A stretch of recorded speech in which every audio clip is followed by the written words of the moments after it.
all the things that we see that happen in churches. So there's this is probably the first time that we see people within a kind of proper consecrated church area. It becomes important again between seasons 4 and 5. Sorry, after the season 5 opener, where the group are hiding out in a church while they're waiting to figure out what to do with the termites. Mm-hmm. They're all hiding out within a church. They also find Mm-hmm. Father Gabriel at Four this walls and a point. roof. Four walls and a roof. Um, Father Gabriel's journey is often about the finding of communities where he then establishes churches for people to worship And then leaves them outside. and leaves No. them outside, closes the door firmly, locks it, and just kicks back. And the most recent one I can think of is in season 10, where no, season 11, sorry, where we lose Alden in a Yeah. church, which has been almost fully abandoned, to the extent that I want to go back and see if it's the same set as this one, only Hmm. wrecked, because it's a similar kind of size and shape. So if anyone has any other thoughts about the use of churches in The Walking Dead, I'd be really interested to know, because they're always quite interesting set pieces for people to kind of perform and Yeah. I think about soliloquy and uh Gabriel in the Commonwealth too, hmm addressing all of his people. And I think there was a theme of, even though there's different classes, we're all here together in this place, just sort of trying to make everyone look at people as equal or something. Yep. Yep. All right. Anything else about Oh, and that? Carol talks to God. Sorry. Yeah. Carol talks to God. We find out that Ed is a disgusting paedophile, which is Yes. hinted at in season 1, but is not. But what I found interesting is Carol is praying for safe passage and talking about the punishment for herself for the things that she's done and wished for and haven't happened. And Laurie is actually framed behind her, and I'm a bit like, wonder if Laurie is thinking about things she's done that she maybe shouldn't have done or did for the wrong reasons. Um, yeah, I like that as well, seeing Carol in that position where she's talking to God, because I think it's safe to say Carol maybe moves away from that more religious path as the Yeah. seasons go on. But it Hmm. was an Yeah. interesting moment. It's also a great device for a writer to have a character talk to God, because Sure. All of them the way they do in this episode, Rick included. That goes absolutely. into my point, evolution of characters. Because Mm, particularly with Carol praying here, she's asking for forgiveness for Ed's death and thinking or being afraid that losing Sophia could be punishment for that. yeah. She says, and yeah, she says, I prayed for Ed to be punished for laying his hands on me and for looking at his own daughter. So that suggests she at least sensed that Ed had those designs on Sophia, but as far as she knows, nothing physical ever happened, which doesn't mean it never did, Or she was trying her best to keep them to separated. pretend. Yeah. Yeah.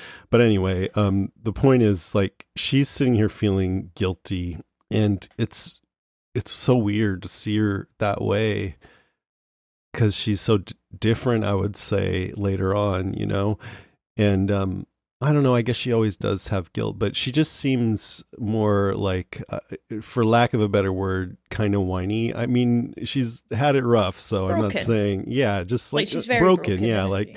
oh God, why did I Oh did I do Lord, this, like, and there's two walkers after my baby. yeah, she's like yielding too, when people Yeah. say something to interrupt her, she doesn't come back in. And she ends up being so powerful and aggressive. And it makes me think how most of the characters are a lot different in some ways than they become. Rick is compassionate and moralistic. He ends up at times cruel and cynically pragmatic, like killing the saviors in their sleep. This Rick would hmm never do anything like that. Oh God, can you imagine? No. But the impressive thing is the behavior tracks. He's at hmm his core wanting to protect, and that changes to having been hurt so much or seen so much that he's just like, I will protect the people I care the most about at all costs. That's how it Just like the changes. termites. Yeah, that's right. Good point. Which makes me feel even more every time I think about this, like it was such a mistake to have Carl go in the series, because at the core of it was Rick protecting at least Carl. Like, if he couldn't save everyone, at least you could save Carl. And he doesn't even like Judith enough to stick around. So like, I yeah. know.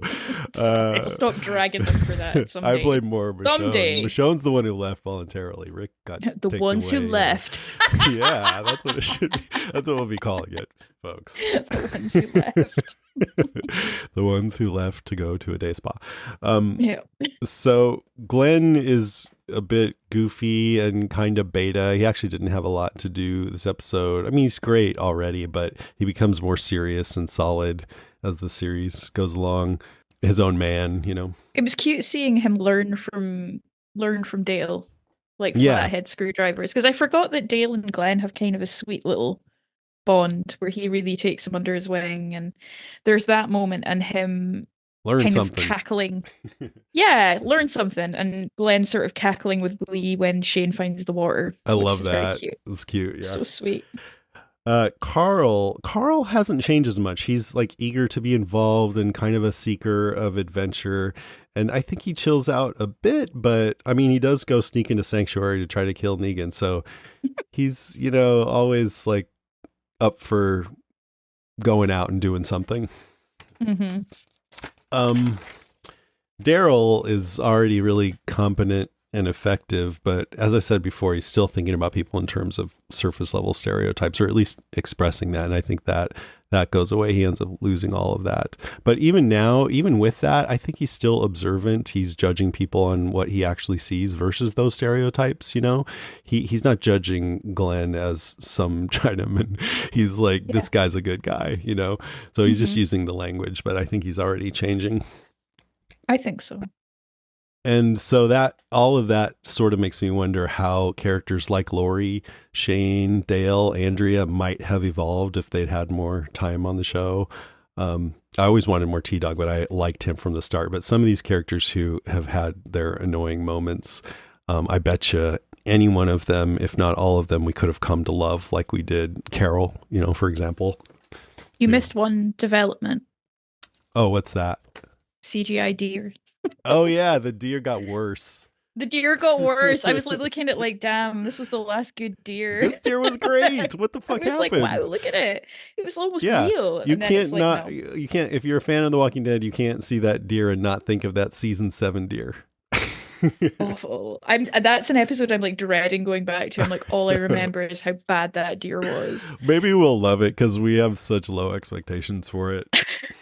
We're like, Not the it's so deer. crap. We Maybe won't they'll love have the gone deer. back and re-edited it. You know how I they don't do think that so. sometimes. You're like, oh, this isn't how I remember it. They should. Um, I have kind of to piggyback on that. One of my notes was we talk so much about like what if Shane had lived and like what if X, Y, and Z had happened, but what if Sophia had lived? Would Carol have done the things she did? Would she have still killed Karen and David? Would she be as cutthroat, or is this Right. the undoing of Carol? Is this the thing that catalyzes it all?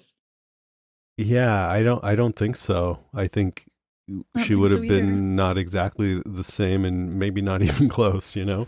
Yeah, It's and hard it to was say just though. interesting to think about that because I hadn't looked at it that way. Hmm. Like this thing that happens to her, that's this awful tragedy, is also the catalyst for her power in a weird sort of Oh way. yeah. But we've spoken a lot about her recklessness and where that power kind of comes from and the Hmm. places it takes her. I mean, it's a superhero story, you know, Batman's parents got killed, you know? It's like Hmm. that. Hmm.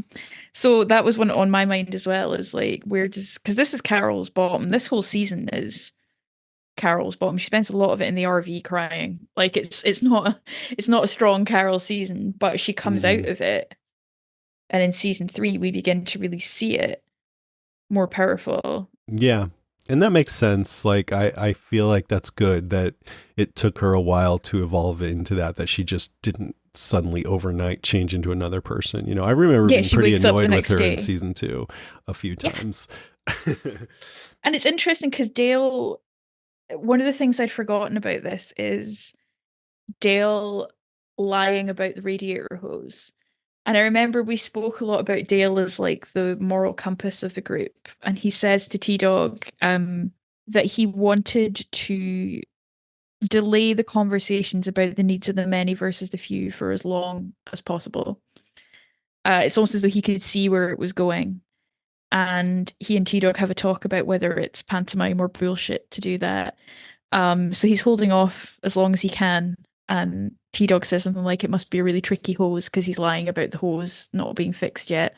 I don't know. It's pretty presumptuous to say, "Oh, if I don't lie to these people, they're going to leave this child." I mean, have you met those people? they're Like, not they're not staying now just because the RV doesn't work. They're like desperate to find her. Dale does like to meddle, though. Yeah.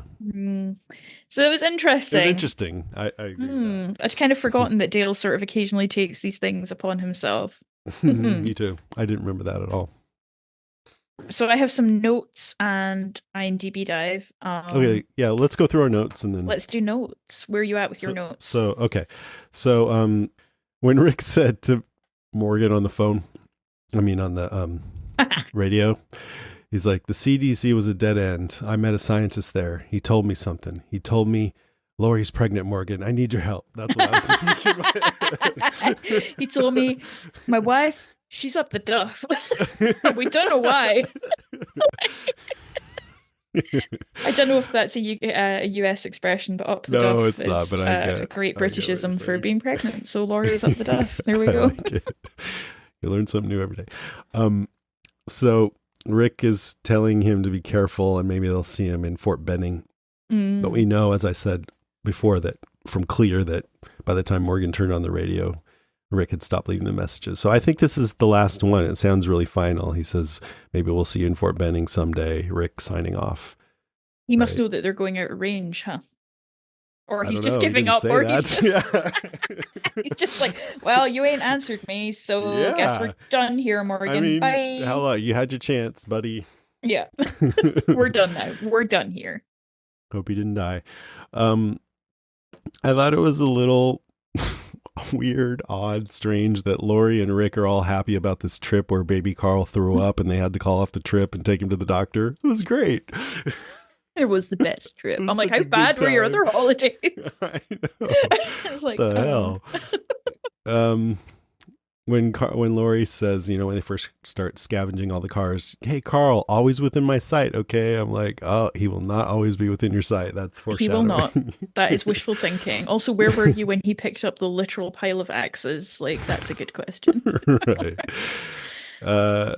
That's it. That's you. I liked that at least on my copy, I was watching my old Blu-rays, that Rick on the roof was quite bad CGI. But it was quite cute anyway. What else going through my notes? Andy fucking Lincoln is giving it his all in this episode. He is physically and mentally always putting himself through the ringer. He always does. But this scene, like the sweat dripping off of him and he's running, he's like full force throwing himself into everything. And I'm just like, yeah, he is Rick. Like, this is, the thought of anyone else ever playing him is just abhorrent to me. And I think this episode, he just throws everything he has at it. And that's what made him such a good protagonist for this show. Yeah. And he's devoted, and he would famously, when they shoot two sides of a conversation, the actor on one side doesn't have to be there when they're filming the other guy. It can be a director feeding him lines, but Andrew Lincoln would always be there just so they could react off of him. And he just set a tone for the show of giving it your all, and also just being kind to everybody and having a great atmosphere on set that continued even after he left the show. So we've probably talked about that a whole lot on this podcast, but I just want to mention it again, that he really a lot of the vibe of the show permeated out from him, and the community and everything too, the Walking Dead family. I just thought, and this episode, he's just going at it full pelt, which is just wonderful. Daryl's wearing blue. That's unusual. He's wearing a powder blue shirt that he has ripped the sleeves off of when they wake up the next day to go hunting again. Granted, it will get filthy within like one day. I can't imagine current Daryl wearing anything like that. That's why I was like, oh, light blue. It's kind of Dale's fault that Carl gets shot, because Dale talks Lori and Rick into letting him join them. Yeah. Dale's like, "Oh, I don't see anything wrong with taking him with you," and I'm like, "Well, I What could hope you go feel really wrong? bad about that, Dale, because he gets shot." Yeah. Anything else in my notes? Well, I guess the shot of Carl being shot is very powerful. Little Chandler Riggs getting blasted back. Yeah. Tiny, tiny Chandler Riggs looking just absolutely wrecked on the floor. He looks dead, Mhm. like you think he's dead. And that kind of panoramic shot from above, like Rick in the tank, is a really cool way to end the episode. I knew it would happen because it's in the comic, I'm pretty sure. So it wasn't quite as powerful as it would have been if I had known. I can't remember if I'd started the comics at this point or not. I don't Hmm. think I had. I think this was the season where I started reading them. Um, yeah, it was brutal, really brutal. And then I've got timeline and IMDb dive. So timeline wise, we are on day. The episode opens on day plus 66 with Morgan on the radio. Well, Rick on the radio to Morgan.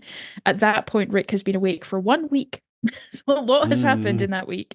And the day that Carl is shot is day 67, since the first kind of outbreak is declared. So yeah, just 2 days. It's moving slow. These first two Hmm. seasons move very slow, but yeah, it's been good in the rewatch to do it without the big break between the two of them. Yeah. That was a long break. Only 6 episode first season, and then Yeah. a long time for two. Yeah.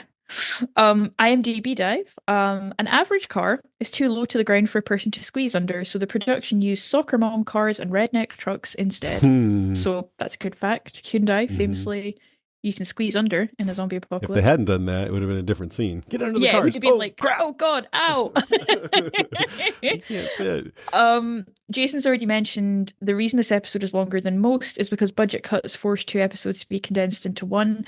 Originally, season two was supposed to have 14 episodes, with the first being Miles Behind Us and the second episode, What Lies Ahead. Miles Behind Us was supposed to tell the story of how the group got out of Atlanta after fleeing the CDC. These are included as deleted scenes on the Blu-ray.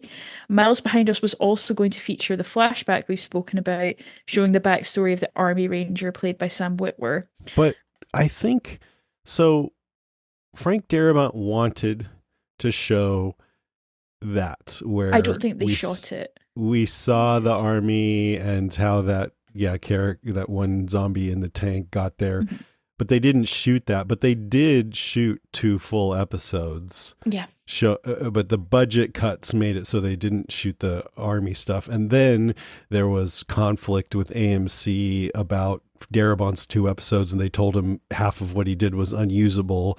But I think there's speculation that they were just trying to start shit with him because he was just so tough to work with, and they were trying to push him out or something like that. I don't know. The start of the scene, the start of the episode where there's kind of voiceover, I wonder if that'll be footage from the episode that didn't air, because the other thing that you don't see is going to the Vatos and seeing that, Yeah. not that they've been overrun by zombies, I was wrong about that, that people have come and ransacked the place and shot people in the head. And there was speculation that maybe that was a setup for the governor and his group. Yeah. I'm glad this episode shook out the way it did. But it's interesting to think about what it might have looked like with that first episode there. Well, there was also, which did get filmed, I think, was Shane's Jeep tire gets punctured. He finds himself left behind. He goes on foot, runs from the walkers, is rescued by the group. That's when he tells Rick that they don't ever tire, which supposedly informs why he left Sophia under the tree trunk. And then, yeah, they go to the Vatos, but their location has been overrun. Yeah. Yeah. The scene where the group is hiding under the cars was shot in Georgia on Highway 20 during a heat wave, which it did look pretty fucking hot. This episode won an Emmy for outstanding prosthetic makeup for a series, miniseries, movie, or a special. And yeah, deserved. I can see it. Yeah. This is one of those ones where I'm like, someone's just written this in. The cast and crew used peppermint soap to keep ticks and mosquitoes away. Do with that what you will. This episode starts the Miles Behind Us story arc from the comics. It's the first appearance of Daryl Dixon's signature leather vest with the wing patches on the back. The factlet on IMDb says, since he is not wearing it when the group leaves the CDC, but is wearing it when they travel the highway, it is likely that he scavenged it in the Vatos nursing home. So I didn't even notice it. Origin story. The title of the episode comes from Rick saying 100 miles, that's what lies ahead. It's the Hmm. fourth lowest rated season premiere of the series. When Rick is on the walkie-talkie, you can see Grady Memorial in the background, the same hospital where Mm. Beth is taken in season 5. Yeah, although I don't know if, because I think they filmed different locations at that same location. Yeah. So I don't know if you Um, say that's the Grady. the man in the tent that opted out has a badge that says "No excuse for domestic violence," which is an ongoing storyline for Carol. Um, there is the fact about the three walkers that I spoke about earlier.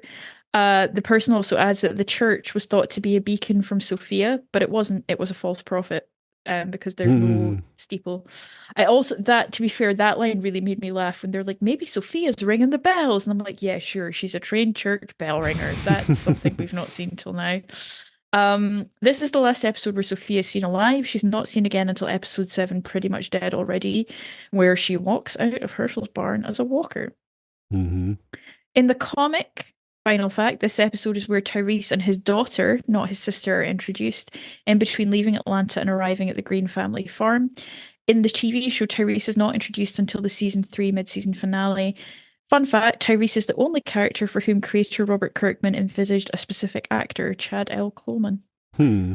But I Interesting. do think that Kirkman also visualized Henry Rollins for Negan, but didn't get him. So Yeah, I think they actually, Henry Rollins auditioned, but they really, liked JDM better. I think so. Yeah. man. Man. Okay. Well, that's me. That's my bits. Cool. Okay, so I have a few other behind the scenes things. It was Amazing. directed by Ernest Dickerson, who directed a lot of the early big episodes, including both of the episodes that I was on, the season 2 finale and the Oh, no season 3 way. finale. Yeah. Although I did not interact with him much because a lot of the stuff with the zombies they left for the assistant director, who I forgot her name. But he got his start as a cinematographer, worked with Spike Lee on like Do the Right Thing and Mo Better Blues and a bunch of other Spike Wow. Lee movies. That's So pretty he's got a cool. big deal. Yeah. This was, I guess, the first episode where Norman Reedus appears in the opening credits. Hmm. Uh, and it was the last episode produced by Darabont. So Oh, yeah, really? there was conflict with him about budget cuts, and we talked about it on the podcast early on a lot.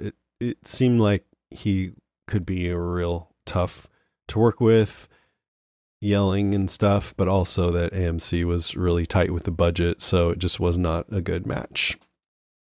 It's ironic given how much it ended up making. How much it I ended making know. ANC. No kidding. All right. So what about Only on the Walking Dead? Only in The Walking Dead would you do a zombie autopsy to pull a woodchuck out of poop slurry. That's true. Poop slurry. I didn't have a good one, but I just said Only in the Walking Dead would it be that when slow, stupid monsters shamble up to you from way off in the distance in broad daylight, all coming from the same direction, would you not just run away or maybe jog away in the other direction? Hop back in the car. Threat to untold numbers of citizens. The people it kills get up and kill. Are they slow-moving, Chief? Yeah, they're dead. They're all messed up. This is a Walking Deadcast news update. So we have a new podcast out that I think will be especially interesting to this audience, and it's called Welcome to the Apocalypse. It's with Randy, who you've heard call in a lot. He was actually on the podcast last week with Caro when we were talking about One Cut of the Dead. Super talented guy. His friend Robert and Lucy's friend Jenny. Yay! It's an improv podcast. It's the first time that Podcastica has done anything like that. It's set, of course, in the apocalypse. Their first episode, called Wake Up with an exclamation point, is up. It's quick. It's like a little less than 30 minutes, and you can find it at podcastica.com. It's meant to, it's funny. It's improv, but he went all out with the special effects and everything. I think you guys will dig it. I hope you check it out and tell us what you think. I'm so excited. I think it's going to be amazing. We had a bunch of Last of Us related news on last week's episode about One Cut of the Dead, but I'll go through it quickly because I just want to run through it with you. Max, formerly HBO Max, says season 2 will not be out until 2025. I don't know if you knew Okay. that already. No, I didn't. Hopefully early 2025. There is a remastered version of The Last of Us Part 2, the game, coming out next month with Ooh. better graphics, more game modes, and my favorite, an audio commentary with the creators and actors. So you can do that in a hear that game? as you play along. I don't know how, but they had that with Portal, and they had these little like waypoints that if you just went over and clicked a button, you could hear. Oh, them that's talk really about that area. cool. Yeah. I like It's that. really cool. So it's $10 only if you already own the game, because people are like, why? They're just money grubbers. But I'm like, $10. I'll get that. That's fine. Better than having to buy it all from scratch. Yeah. And I think it's going to be $40 if you haven't played it before, which is pretty good. Mm-hmm. So Pedro Pascal, the next item, is being eyed to play Reed Richards in Marvel's upcoming Fantastic Four movie. I'm excited about that. I mean, there have only been at best mediocre non-MCU Fantastic Four movies. So people who aren't into the comics just think, why would you want to do a movie about them again? But I'm a longtime comic fan. I love them in the comics. If Marvel can capture the comic at its best, it'll be awesome. And I'm excited. And I think Pedro Pascal wouldn't be my first choice for that role, but he also wasn't my first choice for Joel, and he totally killed it. So I think he's just a talented guy. Yeah. Yeah. So that's all for that last item. Well, actually, it's some upsetting news from Ross Marquand. He posted this on Instagram. He says, well, folks, I finally decided to listen to family, friends, and fans. Countless people told me to get my nose checked over the past 4 years, and I always said I was too busy and couldn't possibly find the time, which was partially true. My schedule has been absolutely bonkers for longer than I can remember. But guess what? I let this problem fester, and it grew into a cancer. I'm told this was one of the, quote, better cancers to get, but left unchecked, it could have become much, much worse. I hesitate to share this because I'm usually a very private person, but I'm posting this to encourage all of you to prioritize your health, be that physical, mental, or emotional. I clearly did not, and now I'm playing catch up. Hopefully I'll have many more days to learn and grow, to be healthier, to be better, but nothing in this life is certain. Get yourself sorted, and please don't wait like I did. Lots of love to everyone for their kind words of support and encouragement. Happy holidays, and oh yeah, #fuck cancer. Ross. Yeah, it sounds like he'll be fine. He had pictures of the scar where they took out, piece of his nose with the tumor or whatever. Bless him. I'm sending all best wishes. Cancer's a fucking bitch, man. Yeah. Yeah, no, Ross is such a good guy. Oh, he's great. All right, let's move on to some listener moans, groans, and grunts. Brad Holt says, yeah, I love season 2. Can't wait. Well, we're here, Brad. You don't have to wait any longer. Nope. Hope you didn't wait too long. Damien Vitale says, one of my most anticipated premieres. Nice. Heron Stole Medeiros says, I remember really liking this episode. This is motivating me to rewatch. Karen, I hope you did. I hope you did. Monica McGuire says, beginning thoughts, remind me why Morgan and Dwayne didn't go with Rick. Why didn't they just go the wrong way on the other side of the freeway to avoid the backup of vehicles? And also that RV was always breaking down. Couldn't they just find another one? I looked it back. The exchange between Rick and Morgan was, Rick said, you sure you won't come along? And Morgan said, a few more days. By the end, Dwayne will know how to shoot, and I won't be so rusty. And so your first thought is, oh, he wants to practice his shooting. But actually what he's saying, I think, is he's trying to get the courage to shoot his wife, because we saw him do that next. And if it was on, Fear the Walking Dead, he would have given a big speech about his wife. But instead, he just said this offhanded thing. And it was much better that way. They trusted the audience to infer something. Bloody hell. Exactly. All right. Hey, I'm going to intersperse the calls because we got a few. First one is from Alma. Hey, you guys.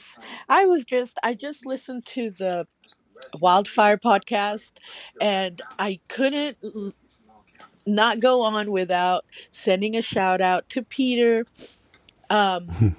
He was a nice addition. And can I just tell you, Lucy, I would listen to your man talk all day. Please What a do. nice voice. Oh my goodness. I was in the car and I was like, oh my goodness, this guy has a really nice voice. I wish I would have gotten to talk to you guys a little bit more in San Francisco when I met you Aw. guys. Because oh my goodness, his voice is wonderful. Of course, that British accent or No. Scottish, I'm not sure which. I think it's Scottish. One of the two, is just lovely and smooth as butter. And so, Aw. anyways, um, it was nice having him along on the podcast this week. Thanks, you guys, for all you do. Alma, you sweetheart. You're like, can I get your number so that you Yeah. can be like, Peter, can you just call Alma with this? Yeah, I'll be like, I don't want to listen to Stu Pete. Go talk to Alma.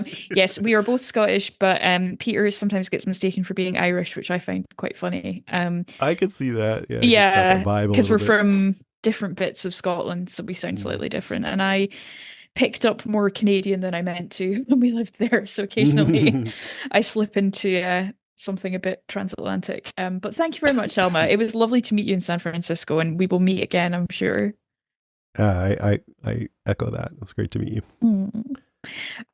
Randy Stevenson of Welcome to the Apocalypse says, I love that T-Dog's injury has actual impact and consequences within the story.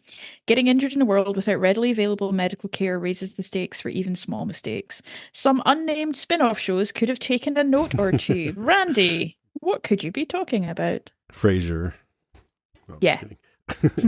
That's it, for sure. Megan Diley Lehman says it would be unthinkable in later seasons that any one of our characters couldn't easily handle the situation in the woods that led to Sophia's disappearance and ultimately her death.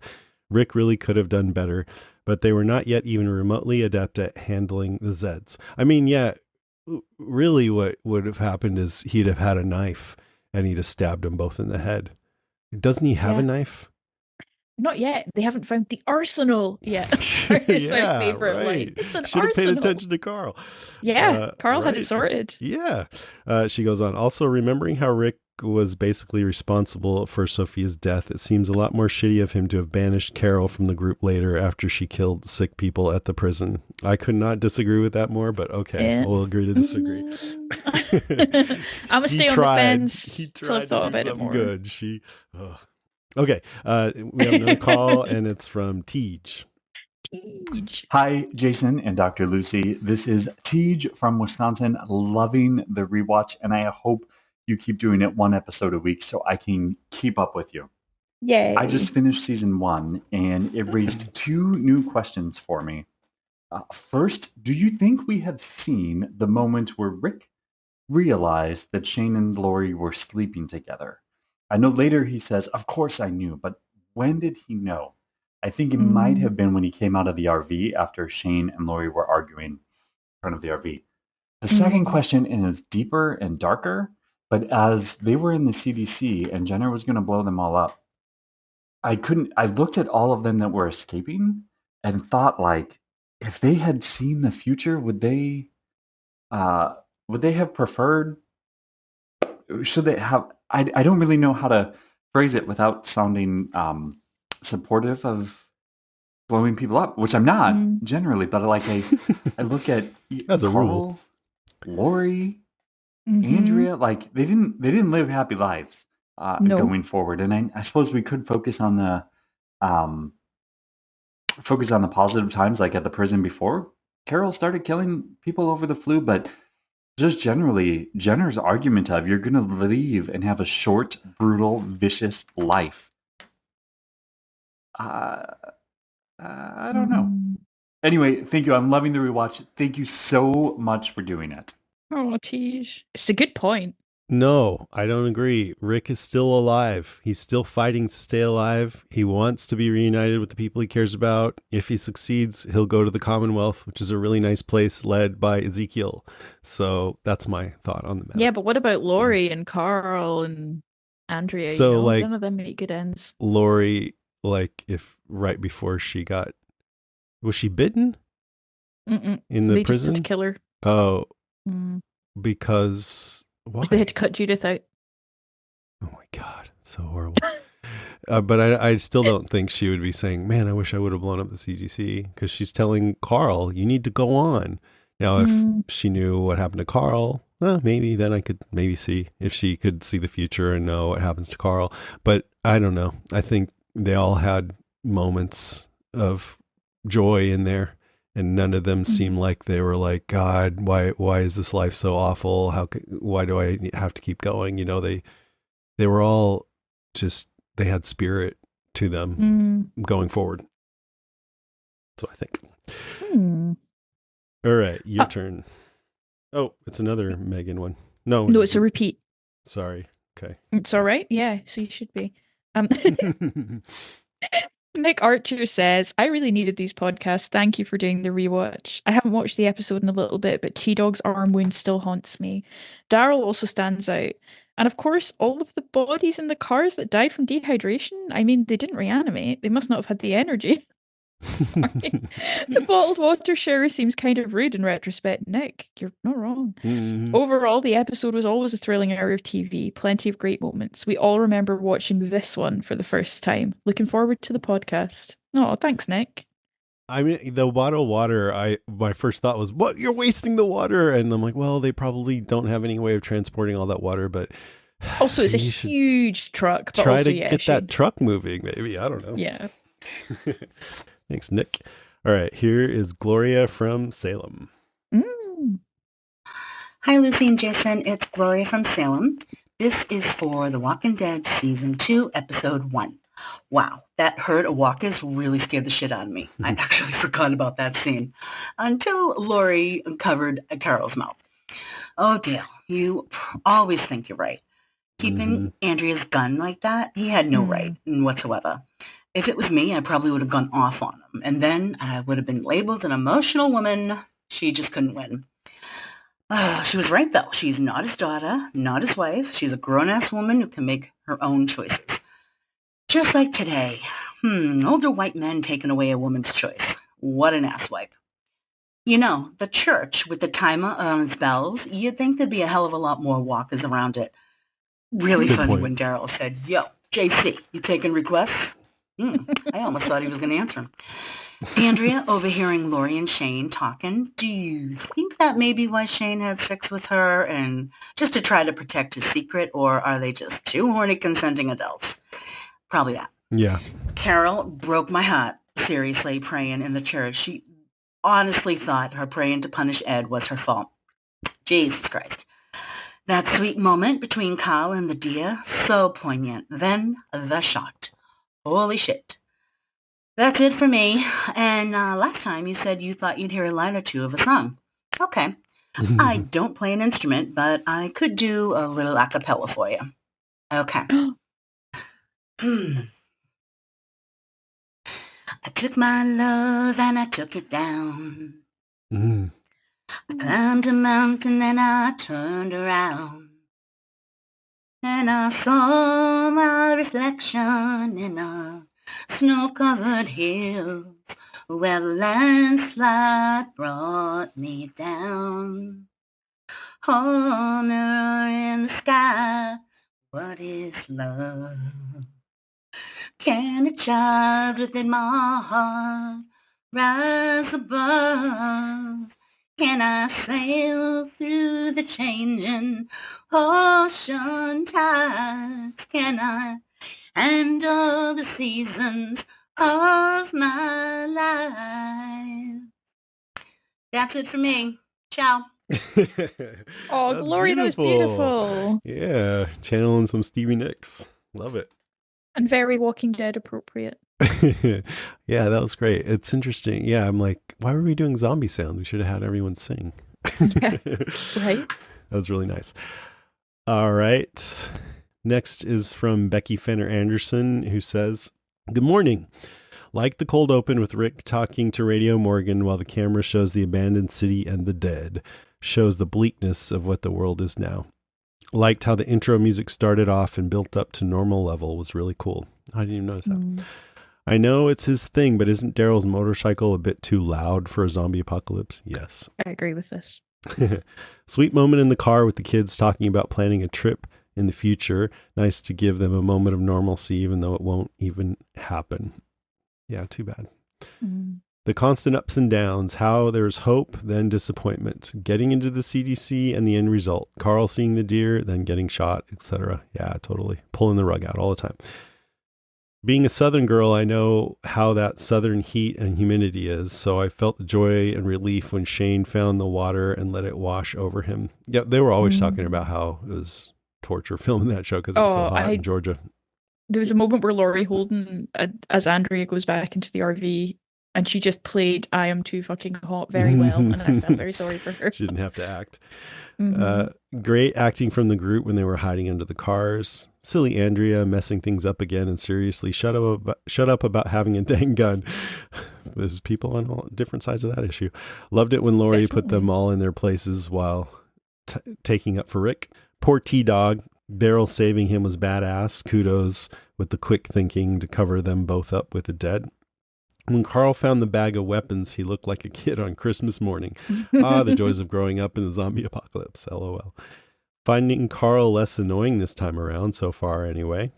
Yeah, I don't find him annoying at all so far. Found the church scenes with Carol and Rick interesting. Carol's prayer made me sad. I hate how she felt Sophia's disappearance was her fault and she was being punished. Then Rick asking for a sign even though he doesn't believe. I imagine facing what they are, it makes sense to look for something or someone to have faith in. Totally. Favorite quotes from the episode. At the church, Daryl said, "You taking requests, JC?" Shane talking to Rick as he leaves the church. Shane, "You get what you need?" Rick, "Guess I'll find out." No. At the tent in the woods, Daryl said, "Some guy did what Jenner said, opted out. Ain't that what he called it?" I feel like that was directed towards Andrea.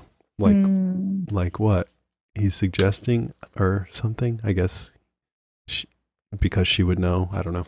It felt pointed, but I wasn't quite sure what the point he was getting at was. So thank you, Becky. Here's a call from Val Leroy. I think this might be her first time calling in. Cool. Hey, Jason and Lucy. This is Val from Belgium. My first time calling in, and even my first time writing in, so I've debated doing it since I found your podcast, and I finally got to it. Nice. So this is my third rewatch. I was one of those who stopped watching after the first episode of season 7. I've never read the comics, so I didn't know Negan was coming, and I really couldn't handle it. Then in 2021, I got COVID and was bedbound for weeks, so I decided to try again from the beginning. I binge watched all of the seasons in 2 weeks. Oh my goodness. I can tell you I had some interesting zombie dreams. That's also the time I found your podcast, and I listened to every single episode. Oh, wow. I really like the format and how you discuss your favorite points. So here are some of the things I noticed rewatching the first episode of season 2. I always liked when the music from the intro starts quietly and fades in. I never skipped the intro. When Shane is cleaning his gun in the RV and he's talking to Andrea, there's a plaque behind her that says, "How about a nice cup of shut the hell up?" And I thought that fit well with their discussion. And Dale wasn't doing a really good job being on the lookout for Zeds, really. No.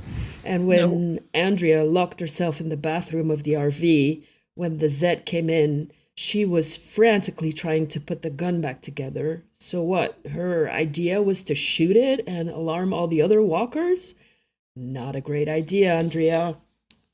And then when she stabbed it, surely some of the Zed splatter got in her mouth as she was screaming so loud.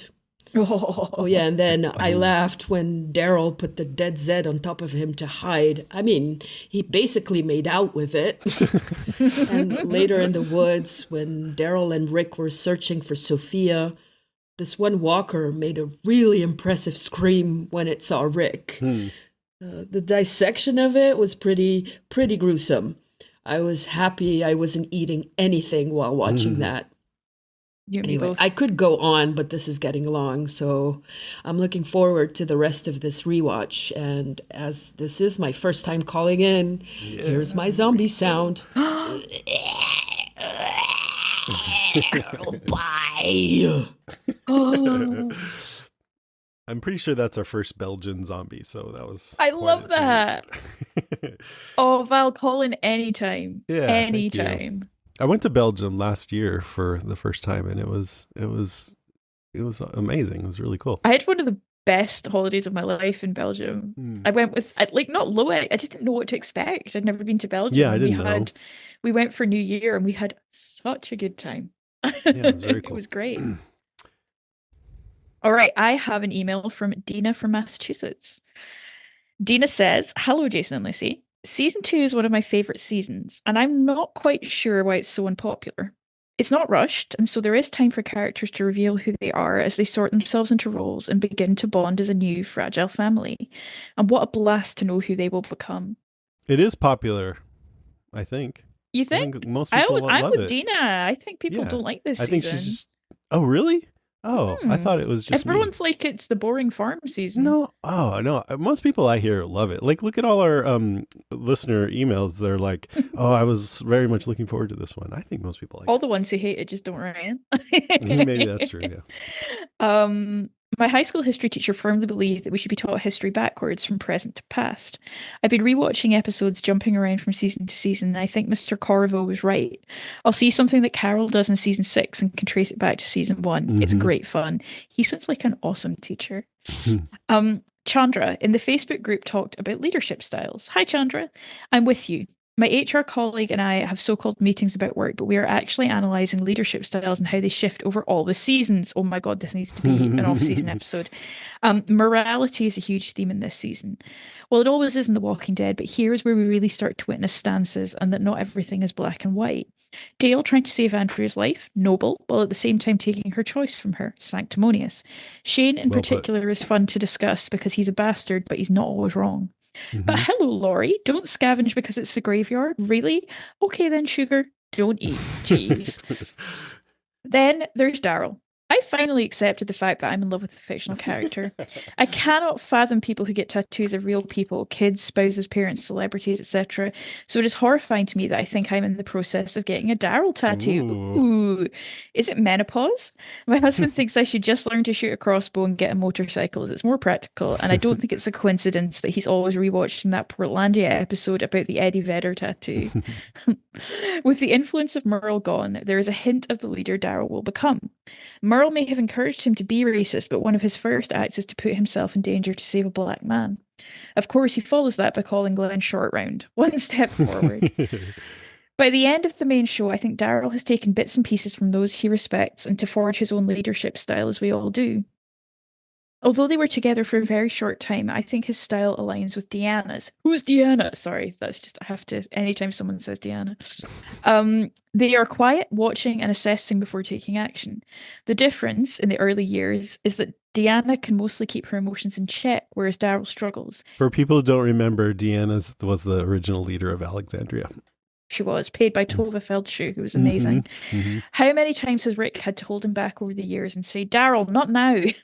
As he ages, he learns to control himself, mostly. And while the scene with Carl and the deer is beautiful, it's time to give up the spiritual idea that critters symbolize innocence. Lyme disease, filmmakers, tick-borne illnesses, down with Bambi, I say. Wow. Controversial. Well, if you don't do another episode before the new year, may yours be safe and fruitful. I'll be eating venison at our Christmas dinner. Thanks so much, Dina. We will be doing one before the new year, but not before Christmas. So Merry Christmas to everybody and happy holidays. And thanks, Dina. Happy that was holidays. Totally delightful. It was great. Okay, here's one more call from Sam from Boston. Yeah. Hi, it's Sam from Boston. I'm really, really enjoying the rewatch and the podcast. I really appreciate you guys doing this. It's awesome. And I'm rewatching it along with you. I started season 2 and then next thing I knew, I'm on episode 8 of season 2. Awesome. I'm like you guys, I didn't like it in the week-to-week format, but I kind of really appreciate it after that when I can binge it and get kind of away from the standalone episodes. And yeah, I forgot in the beginning when Carl and Sophia are like, can we go to the Grand Canyon? No, neither of you will ever see the Grand Canyon because you'll die Fair horrible point. deaths as young children. So it's kind of like grim watching that. It's like oh no, I guess not. It's only kind of humorous to me because I know the actors are alive and fine. They are. But yeah, it was just really great. And I remember it took me back to my original watching of the series when it was airing. And this brought to me the full horror of the Horde. And just seeing them all coming in and how terrifying that was, even if they were slow moving. And yeah, it still kind of viscerally brought me back to that, which I really appreciated. And yeah, it is kind of weird looking at how mobile and just aware some of the walkers were in the beginning seasons. Yep. And some of the things that just kind of got left aside. I was like, when can they open doors? But apparently the one going after Andrea could. And Rick really did his best to try and take care of Sophia. I really don't see another avenue that he had. And it is just kind of odd to see like Rick struggling with 2 walkers, but it's like, oh, that's right. This is the beginning. This is a part of it. And oh yeah, and of course, the CGI deer, it's still just as awful. And go Chandler Riggs. He did a great job acting to, I'm guessing, just open space. So this is awesome. This episode just propelled me into a marathon watch. So can't wait to hear the podcast. Bye.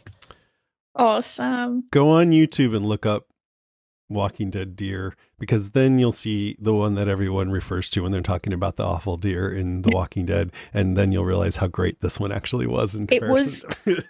It was honestly that the deer in season 7, in a season that had Glenn and Abraham's death in it, the deer may still have been the worst thing about that season. It was so bad. It obviously wasn't, but it was up there. Yeah, it was very bad. But that was an amazing call, Sam. Thank you. Oh, Sam, you're so bubbly. I love it.